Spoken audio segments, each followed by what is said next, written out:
Bonjour à tous. Aujourd'hui, j'ai le plaisir d'interviewer David Bavray. Merci David de prendre le temps pour être avec nous. Merci, c'est moi. Donc, vous étiez portfolio manager chez Fidelity Investment à Londres et à Boston. Ensuite, vous avez créé KDA Capital que vous avez géré jusqu'en 2010. Et depuis, vous êtes un investisseur privé essentiellement actif en Chine. Et vous êtes l'auteur de plusieurs livres. Personnellement, j'en ai lu 2. Donc, le premier, c'était Paris-Pékin Express, où vous racontiez un dialogue entre vous et le nouveau président Macron, qui, au lieu de faire son premier voyage traditionnel, qui en principe était en Allemagne, avait choisi de le faire en Chine. Un livre que je recommande, qui a été écrit il y a quelques années, évidemment, au début du mandat d'Emmanuel Macron. Et vous avez sorti cette année Chine-Europe, le grand tournant, encore un ouvrage que je recommande et qui parle un peu de ces changements quasi tectoniques dans les équilibres États-Unis, Europe, Chine. Il y a énormément d'informations, non seulement dans vos livres, mais aussi sur Internet. Aujourd'hui, pas un jour ne passe sans que l'on parle de Huawei, des conflits des Ouïghours. C'est un petit peu la guerre médiatique déjà. On parle de Taïwan. Donc, j'ai énormément de questions à vous poser. J'ai dû en sélectionner quelques-unes. Je vous propose d'attaquer. On a 7 questions pour essayer ensemble de mieux comprendre la Chine. La première chose, M. Bavray, j'aimerais savoir quelle est, avec votre longue expérience, votre compréhension de la culture chinoise, en particulier par rapport à la culture européenne. Ah, alors ça, c'est une question extrêmement vague. Il nous faudrait beaucoup de temps. Je ne suis pas sinologue, donc je ne suis pas la meilleure personne pour répondre à cette question. Ce que je voudrais juste, c'est qu'en tant qu'Européen, je suis arrivé à Hong Kong en 2012 et j'ai été frappé par mon ignorance totale de la Chine, alors que j'avais compris que la leçon de la crise financière de 2008, c'était le retour de la Chine sur l'échiquier mondial. Et c'est pour ça que j'ai décidé de poser mes valises à Hong Kong en disant le projet personnel le plus passionnant le défi que je puisse me lancer pour les 20-30 prochaines années, c'est de comprendre cette culture millénaire qui, en général, est totalement ignorée en Europe.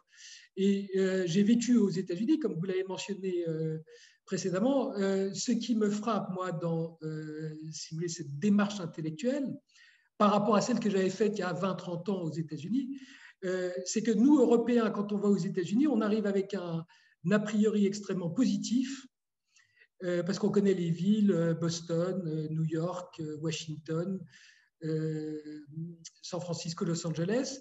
Et plus on creuse, plus en général, on commence à être confronté à des doutes et à affronter des déceptions.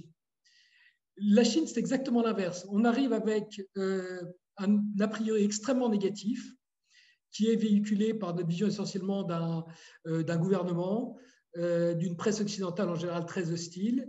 Et en fait, plus vous creusez, plus vous rencontrez le peuple chinois et plus vous êtes attiré par une civilisation millénaire et par en fait une situation qui est beaucoup plus paradoxale que celle qu'on voit. Il n'y a pas une Chine, mais il y a plusieurs Chines. Et on appelle ça l'empire du milieu. Mais en réalité, pour moi, c'est plus un empire des extrêmes. C'est-à-dire qu'à chaque fois, quel que soit le domaine que je regarde, j'ai 2 observations. Une qui me dit qu'ils vont être champions du monde et puis une qui me dit qu'ils sont en faillite. Et c'est ça qui est passionnant, c'est que mon esprit cartésien est défié par mes observations et je suis obligé d'adopter une ouverture d'esprit sans laquelle je ne peux pas comprendre ce pays. Donc voilà pourquoi moi, ça me passionne. Très bien. À la lecture de vos ouvrages, on découvre à chaque page une Chine innovante, conquérante, extrêmement organisée, extrêmement productive également. Comment expliquez-vous l'écart avec l'image de la Chine qui est renvoyée quotidiennement dans les médias occidentaux? Oui, ce qui est frappant, c'est notre ignorance. Et je pense qu'une partie de cette ignorance vient d'un déficit de 1 à 100 que nous avons par rapport aux Chinois. Et je vais vous expliquer. La Chine a une diaspora d'environ 70 millions de Chinois en Occident. 70 millions de Chinois qui sont intégrés dans nos économies, dans nos pays, dans notre écosystème, et qui donc sont capables d'abreuver la Chine d'informations sur l'Occident. Nous, Occidentaux, nous sommes dans ce que j'appelle la Chine continentale, donc j'exclus Hong Kong et Taïwan, nous ne sommes que 600 000, 200 000 à Pékin, 200 000 à Shanghai et 200 000 dans le reste de la Chine pour comprendre 1,4 milliard de gens. Donc la réalité, c'est que nous n'avons aucune présence sur place et donc le pays restant quand même très opaque, c'est une culture différente, c'est une langue différente, l'information n'est pas facile à glaner et c'est ça qui fait que si on ne fait pas, nous, l'effort intellectuel de s'intéresser à la Chine, nous allons rester à ce déficit de 1 à 100. Les Chinois sont 70 millions chez nous, nous sommes 600 000 chez eux. Et si vous partez du principe que le 21e siècle est le siècle de l'information, de la donnée, vous voyez à quel point on va être un désavantage compétitif si on ne réagit pas. Bien, alors parlons de votre dernier livre, Le Grand Tournant. Pouvez-vous expliquer en quelques mots de quoi s'agit-il? Ben pourquoi on a un grand tournant? On a un grand tournant parce qu'on sort d'une crise Covid comme ma génération n'en a jamais connu.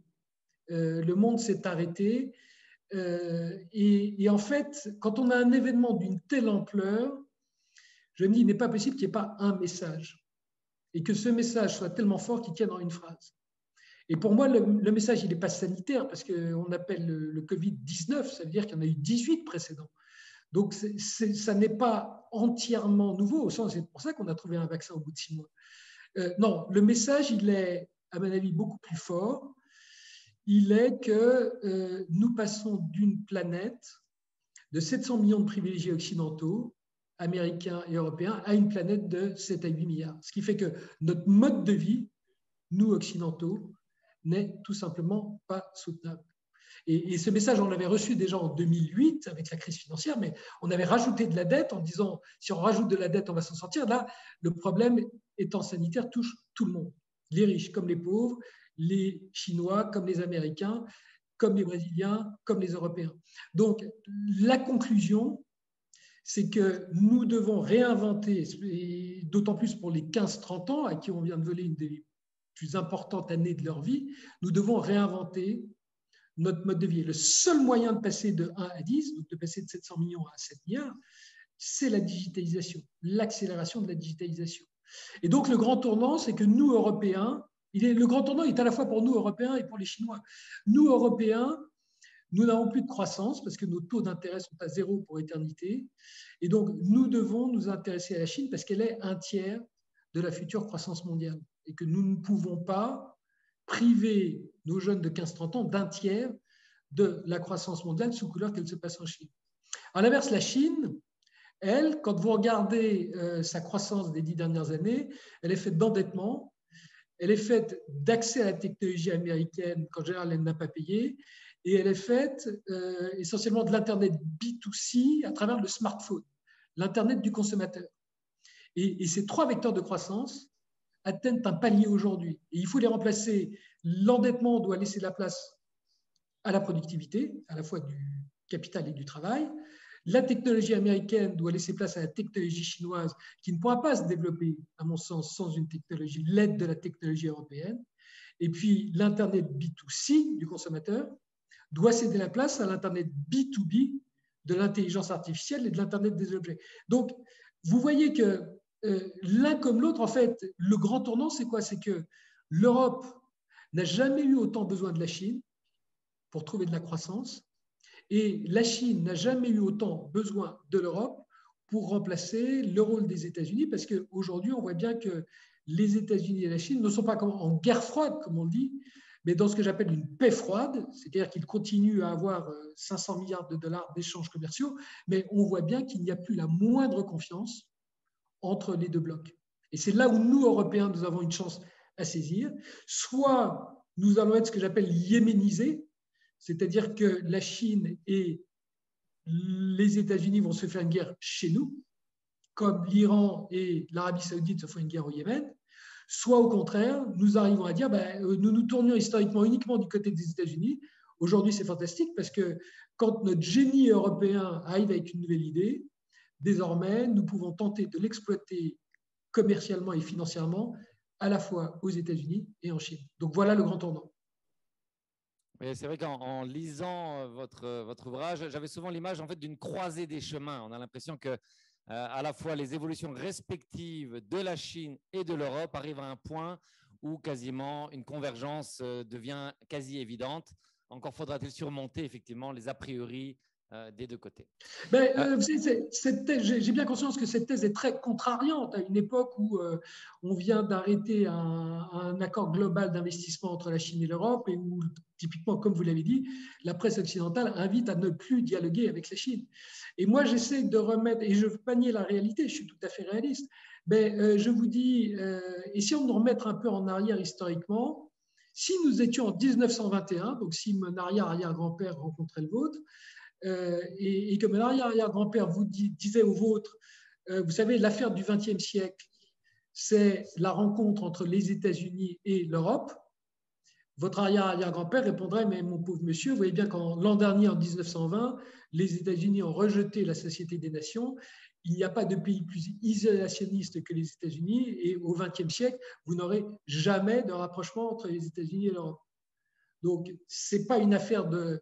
Je n'ai pas écrit ce livre pour les 12 ou 24 prochains mois. J'ai écrit ce livre pour plusieurs décennies. Ça va prendre plusieurs décennies, mais pour moi, ça doit être l'affaire du XXIe siècle. Nous devons essayer au XXIe siècle de construire ce que j'appelle un grand pont en avant entre la Chine et l'Europe, de la même manière qu'au XXe siècle, alors que ça paraissait impossible au début du siècle, nous avons réussi à construire un grand pont entre les États-Unis et l'Europe. Mais c'est vrai, vous en parlez dans l'introduction. Je pense que vous vous faites facilement taxer de pro-chinois simplement parce que vous ne dites pas du mal de la Chine à chaque page. C'est un des grands défis de l'information et de la désinformation aujourd'hui sur les réseaux sociaux. Mais en tout cas, encore une fois, je recommande à chacun de lire le livre et de se faire son propre opinion, comme, à mon sens, chacun devrait le faire. J'aimerais parler de votre expérience d'investisseur, puisque vous investissez donc dans des startups en Chine. C'est le pays au monde qui a le plus de licornes, donc des sociétés qui ont une valorisation qui excède 1 milliard de dollars. Comment est-ce que cela se passe de faire du business en Chine? Est-ce qu'il y a des limites, des complexités? Quelle est votre expérience? C'est très compliqué, c'est extrêmement challenging, comme on dit en anglais.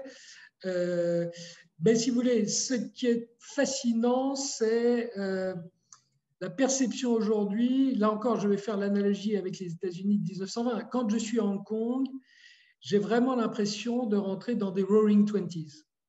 Donc, dans des années folles où nous devons tout reconstruire. Donc, les États-Unis de 1920, on invente la voiture, on invente la radio, on invente le department store, on invente la publicité. Aujourd'hui, être investisseur en Chine, n'y aller que si vous inventez un nouveau business model. Et un business model, je reviens à ma phrase initiale, le message en une phrase du Covid, allez-y pour financer un business model d'une planète de 7 à 8 milliards d'habitants et non plus de 700 millions de privilégiés. Donc, la seule manière de faire x10, c'est l'économie du partage à travers la digitalisation. Donc, ce qu'il y a de fascinant, c'est que les Chinois sont déjà en train de réinventer le commerce à travers, on ne parle plus d'e-commerce en Chine, l'e-commerce c'est 30% des ventes, mais on a déjà segmenté l'e-commerce, soit en shopping avec l'aspect divertissement, donc c'est le live streaming, ce qu'on appelle le social commerce, le commerce à travers le réseau social, donc ce que nous en Occident on n'est pas capable de faire parce que Facebook n'est pas capable, vous n'avez pas la confiance dans Facebook pour y acheter quoi que ce soit. Et puis, d'autre part, ce qu'on appelle, ce qui arrive après cette crise du Covid, le community group buying, donc l'achat groupé, où on se met à plusieurs pour avoir une très large discount. Donc, l'équivalent du hard discount qu'on a développé en Europe il y a 20-30 ans. Donc, ce qui est fascinant d'investir en Chine aujourd'hui, c'est de digitaliser tous les services et penser aux services, à tous les services qui, dans notre civilisation occidentale, ne nous ont jamais vraiment traités comme clients. C'est la banque, c'est l'assurance, c'est la santé, c'est l'éducation, c'est l'alimentation, tous ces secteurs qui sont pourtant essentiels si vous réfléchissez, vous, à votre position par rapport aux fournisseurs de services, vous allez voir que vous n'avez jamais été traité comme client.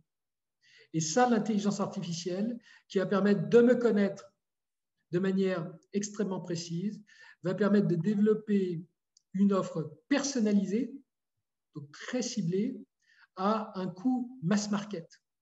Et ça, c'est une proposition de valeur qui fait que ces nouveaux entrants en Chine prennent des parts de marché à une vitesse absolument hallucinante.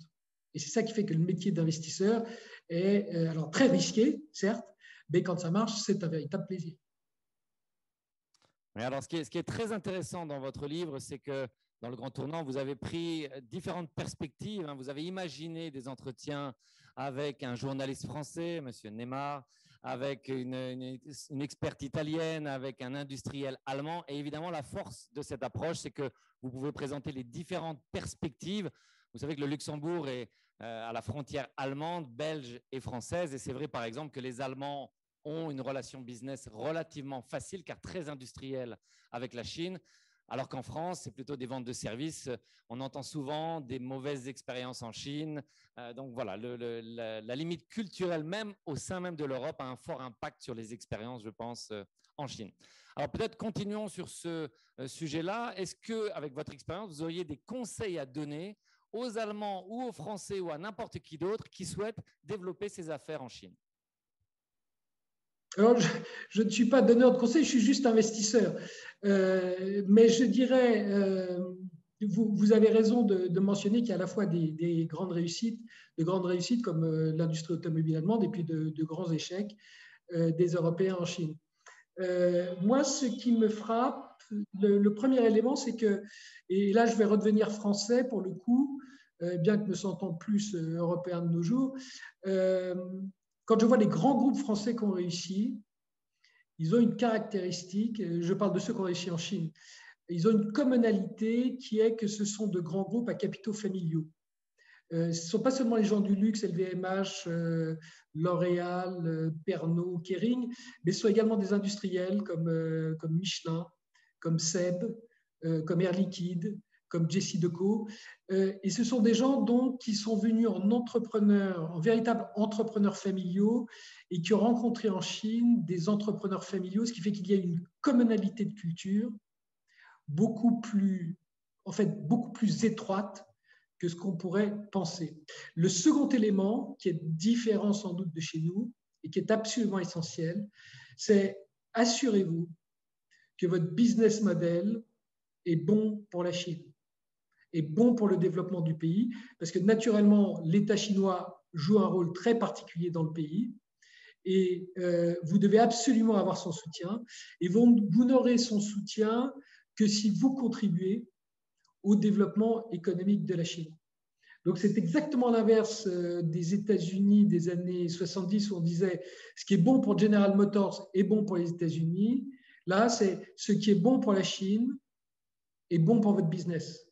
Ce qui fait que si un jour quelqu'un du gouvernement essaye de vous empêcher de vous développer comme vous souhaitez, vous serez en position de lui rappeler que ce que vous faites est en fait positif pour son pays et du coup, vous trouverez d'autres soutiens à l'intérieur du gouvernement. Et ça, pour moi, c'est un point absolument essentiel parce que c'est une question qu'on se pose beaucoup moins quand on investit en Europe.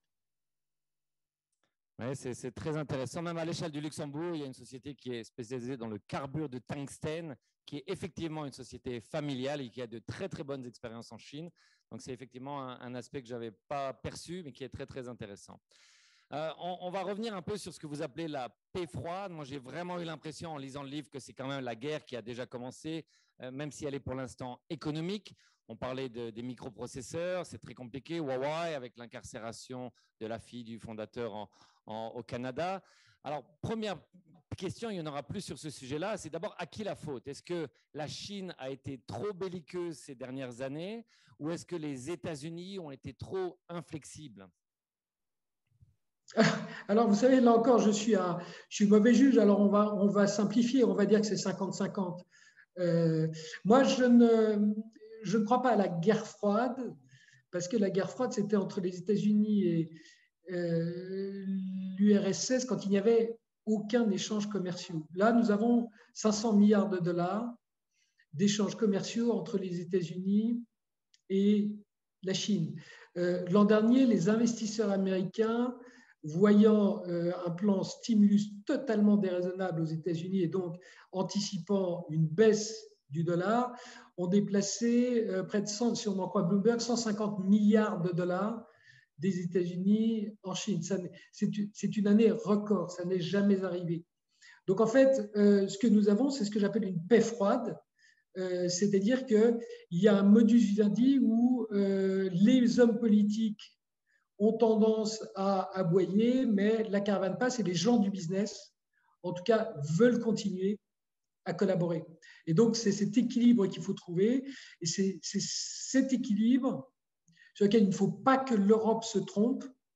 Notamment, je pense à l'accord global sur les investissements du mois de décembre 2020, qui est maintenant gelé par le Parlement européen, prétendument à cause de valeurs occidentales qui seraient bafouées en Chine. Je vous pose juste la question, quelles sont ces valeurs occidentales qui permettent aux États-Unis d'accélérer leur business en Chine comme ils le font depuis 18 mois et qui nous empêcheraient, nous, Européens, de faire la moindre transaction en Chine. Donc, méfions-nous aussi des pièges qui peuvent être tendus par ce qui serait de faux amis américains. Mais en même temps, ne soyons pas naïfs vis-à-vis des Chinois. Tout à fait. Et un point qui m'a marqué, notamment par rapport aux microprocesseurs, on sait que le numéro 1 mondial est à Taïwan. On sait que Taïwan est un grand sujet. Et quand on lit votre livre, on se dit que si nous étions chinois, eh bien de pouvoir s'emparer peut-être de ce joyau qui est au cœur de toutes les technologies et qui peut représenter 5 à 10 années de recherche et développement, ben ce Taïwan pourrait devenir un vrai sujet. Qu'en pensez-vous? Ah ben, c'est pas pour rien. Taïwan est un vrai sujet. Et si vous voulez, dans la perspective chinoise, il y avait cette vision que Taïwan redeviendrait, enfin pour les Chinois, Taïwan est déjà chinois, mais reviendrait au sein de ce qu'on appelle le mainland, de la Chine continentale, à un moment au XXIe siècle. Et le problème, je reviens à votre question précédente à propos des États-Unis, c'est que les interdictions imposées par les États-Unis à l'industrie des semi-conducteurs taïwanaises fait que cette problématique devient une problématique de business et elle devient très urgente parce qu'on voit bien que les semi-conducteurs vont être au centre de la prochaine décennie à travers l'Internet des objets que j'ai mentionné précédemment. Et donc, nous avons ce qui était un agenda long terme devient un agenda beaucoup plus court terme. Et moi, je n'ai pas la réponse, mais je vais citer Neil Ferguson, qui est un historien brillantissime et qui prédit que Taïwan sera pour les États-Unis ce que le canal de Suez fut dans les années 50 pour la Grande-Bretagne et la France. À l'époque, la communauté internationale avait dit nous tournons la page du colonialisme et c'est l'Égypte qui a raison. Et la grande question va être, est-ce que l'ensemble de la planète va dire aux États-Unis, en réalité, le monde tourne, vous n'êtes plus la puissance hégémonique et Taïwan doit retourner dans le giron chinois avec un certain nombre de garanties dont on discutera à l'époque. Mais si ça se passe, ce sera un événement historique parce qu'il actera la perte de l'influence des États-Unis en ce début de XXIe siècle. C'est pour ça que c'est un sujet extrêmement important. Parfait. Alors, une question un peu plus compliquée encore, hein, pour revenir sur votre grand tournant. Si on imagine ce rapprochement entre la Chine et l'Europe, vous savez peut-être qu'au Luxembourg, il y a déjà 7 banques qui ont leur siège ici, donc la présence est assez importante. L'entente est très, très cordiale, et en tout cas, elle est excellente entre le Luxembourg et ses acteurs chinois. Par contre, on sait qu'aujourd'hui, quand vous regardez les amis de la Chine, on parle de l'Iran, on parle de la Turquie, on parle de la Russie. Ne pensez-vous pas que ces amitiés-là sont quasiment irréconciliables avec l'Europe? Non, mais ces amitiés, typiquement les 3 pays que vous mentionnez, se sont rapprochés de la Chine parce que nous, Européens, nous nous en sommes éloignés. L'énorme erreur, vous citez l'Iran, l'énorme erreur, c'est que nous avons cédé au chantage américain et que nous n'aurions jamais dû abandonner l'Iran de la manière dont nous l'avons fait. Nous aurions dû à l'époque, effectivement, nous allier avec la Russie, la Chine, en disant nous allons commercer avec l'Iran sans $. Et c'est parce que nous avons quitté l'Iran que nous avons laissé un boulevard à la Chine qui a signé un accord d'échanges commerciaux à hauteur de 400 milliards de dollars.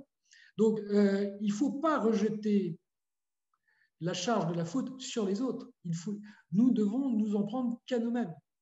Et il est urgent, à mon sens, quand je dis qu'il faut se rapprocher de la Chine au XXIe siècle, il faut naturellement se rapprocher à nouveau de la Russie, qui fait partie pour moi de la culture européenne.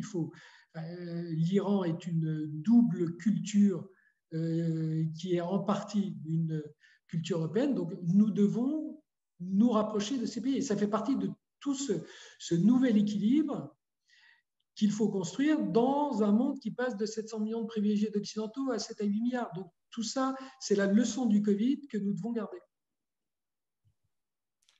Très bien. Alors, une toute dernière question là, que je me posais pendant que je lisais tout le livre. Vous avez quand même écrit un livre où vous formulez un discours fictif de Xi Jinping. Est-ce que vous n'avez pas un peu peur quand vous passez la frontière à l'aéroport d'être un peu identifié comme celui qui a, on va dire, imaginé le discours du président? Oui, alors c'est marrant parce qu'il y a quelques minutes, vous me reprochiez d'être trop pro-chinois. Et là, vous me dites que j'ai pris un grand risque en étant sans doute trop anti-chinois. Donc, si vous me reprochez d'être à la fois trop pro et trop anti-chinois, je me dis que le ton du livre doit sans doute être assez équilibré. Effectivement, c'est la raison pour laquelle je précise bien dans un avant-propos du livre, il s'agit d'un roman fiction. Je n'ai jamais rencontré Xi Jinping et je ne prétends pas parler à sa place. Ce que j'ai voulu à travers des échanges fictifs entre Xi Jinping et 5 experts européens, donc comme vous l'avez dit, à la fois une Italienne, un Français, un Allemand, un Anglais et un Suédois, c'est dans ce qu'on décrit comme une rivalité systémique, de donner à chacune des parties de la manière la plus objective possible la possibilité d'exposer les forces et faiblesses de chacun des deux systèmes. Et alors, je ne sais pas, je vais rentrer à Hong Kong où je réside, je vais peut-être effectivement être arrêté à l'aéroport et être mis en prison, parce qu'il y a des critiques de la Chine, il y a des critiques du système chinois dans mon livre, mais jusqu'à présent, je peux me tromper, mais ça n'est pas la teneur des propos et des échanges que j'ai avec des autorités chinoises, qui sont au contraire, et ça me frappe, si vous voulez, je pense notamment à des responsables diplomatiques ou politiques, ça me frappe par rapport aux échanges que je peux avoir avec des Occidentaux. C'est-à-dire que mes interlocuteurs chinois me demandent où pensez-vous que nous faisons des erreurs et où pensez-vous que nous devrions nous améliorer. Et vous avez un exemple très concret, vous avez vu cette semaine, Xi Jinping fait un U-turn, comme on dit en anglais, donc un virage complet à 180 degrés, en disant je vois bien que notre stratégie de communication vis-à-vis de l'extérieur, de sharp power, donc de rapport de force, je vois bien que c'est totalement contre-productif. Et donc, il donne un ordre exactement opposé au précédent à ses troupes, en disant je veux que la Chine développe une forme de soft power et que le reste de la planète développe certaines affections vis-à-vis de notre culture et de notre modèle. Donc, alors je vais peut-être être arrêté à l'aéroport de Hong Kong quand je vais m'y rendre, mais je pense que ça va plutôt être l'inverse, du moins c'est mon espoir, que tous les contacts que j'ai en Chine viennent vers moi en disant typiquement quel est le feedback que tu as du livre. On n'est pas d'accord naturellement avec tout un tas de choses que tu as écrites, mais par contre, il y a des suggestions qu'on souhaiterait creuser avec toi. Donc, voilà pourquoi vous avez peut-être pensé que je suis idéaliste, mais jusqu'à présent, c'est la teneur des échanges que j'ai pu avoir. Oui, c'est vrai que le livre n'est pas tellement critique, c'est simplement, je me dis qu'en Chine, ça ne doit pas être recommandé d'écrire un essai si on était chinois au nom du président. En tout cas, ce qui est sûr, c'est que c'est un livre que j'ai avalé en 2 soirées, ça se lit très très bien. Comme le précédent que j'avais lu, on apprend énormément de choses, c'est très très documenté. Donc je voulais vous remercier d'abord d'avoir pris le temps d'échanger avec nous. Je voulais recommander à nos spectateurs d'acheter les livres, soit en papier, soit évidemment sur Amazon. J'ai lu le 2e en Kindle, ça se passe très très bien aussi. Monsieur Bavret, merci infiniment et je vous souhaite une excellente journée en Chine. Mais c'est moi, grand merci.